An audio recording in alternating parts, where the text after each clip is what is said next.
It's story time with Stone.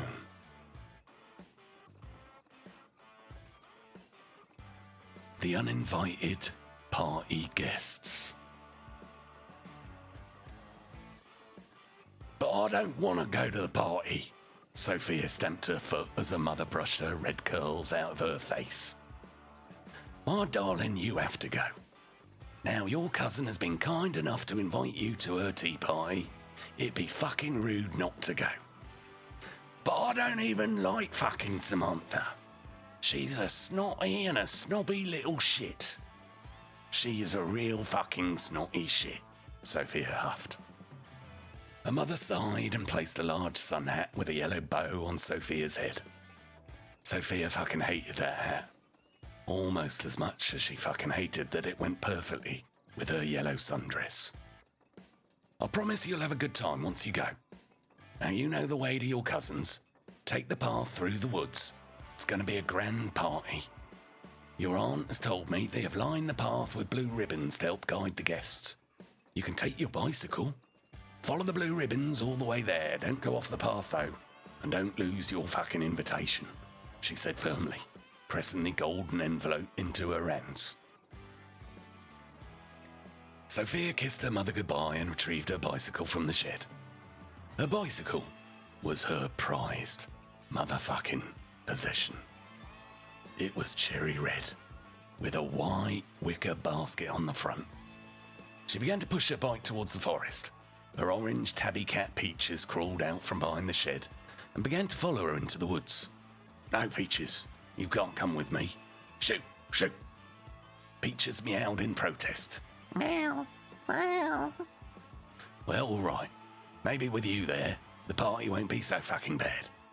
She scooped the cat up, placed her in the basket and rode into the woods. Sophia had always liked the forest. It was big, open and free. The trees were so tall she thought perhaps she could climb them all the way into the clouds.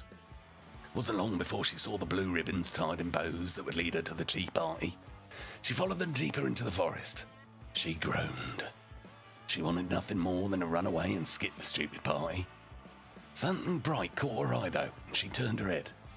There in front of her, the path split. There was now a fork in the road. A small path led off to the denser part of the woods.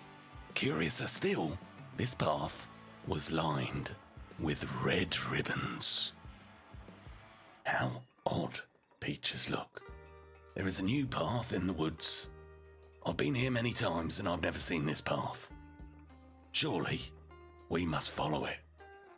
If only just to see where it will take me. After all, when one is given a chance to be surprised, one must take it. Ain't that right, Peaches? Always be surprised.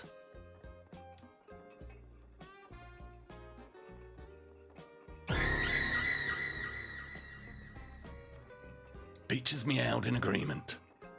They diverted down the second path following the red ribbons. As they travelled down the new path, the trees began to look very different.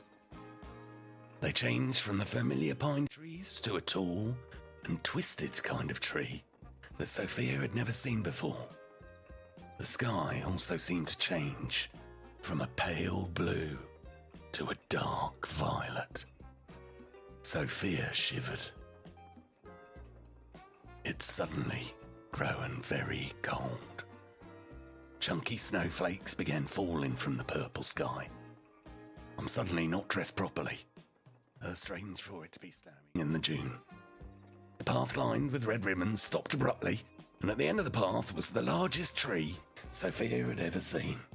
It was larger than a house. In fact, she rubbed her eyes. In fact, actually, it seemed this tree was a house.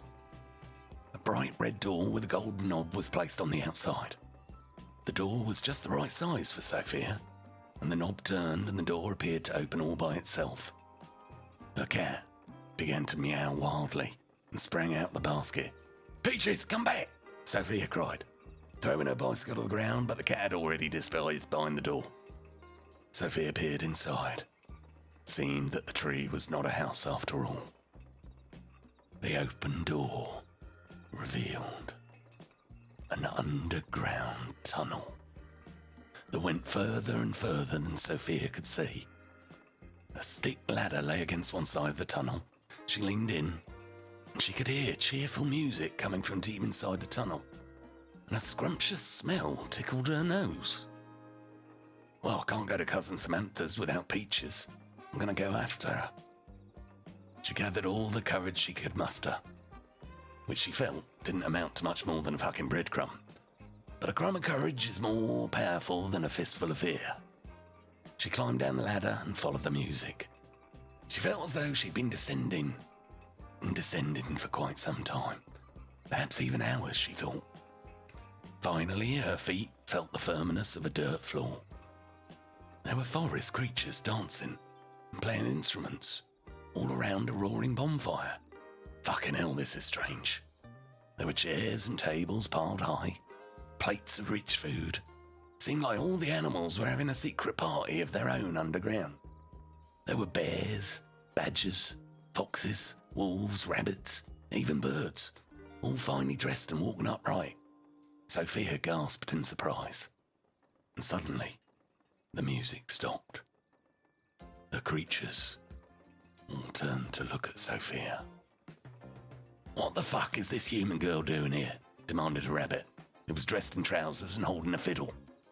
I'm Sophia, and I was just looking for my cat," she stammered. "Oh, you mean Mrs. Peaches? She's over there talking with Badger," explained the bear, wearing a shimmering evening gown.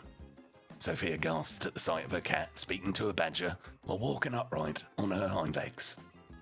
"Oh, right, fucking hell, I'm not having this. I must be fucking dreaming." Sophia rubbed her eyes. "My dear, I'm afraid this is a private party. Do you and your guest have an invitation?" asked a grey fox wearing a top hat and a tweed jacket. Large round glasses hung low around his snout as well. Sophia stuttered. She was cold and hungry. She did not want to leave without her cat. She fumbled around in her pocket and pulled out her cousin's tea party invitation. "That'll fucking do." She held it out to her, the fox. "Oh dear, let me see. Can anyone here eat human?" frowned the old fox. The animals muttered and shook their heads. Sophia then got a clever idea. "Oh yes, you see, it says here, you are cordially invited to the party, and, you may bring one guest with you. My guest is Peaches the cat over there," she said, beaming at her own quick wit. The old fox eyed the invitation, and Sophia suspiciously. The end of part 2. No, part 1. Fuck. Tune in next time for part 2.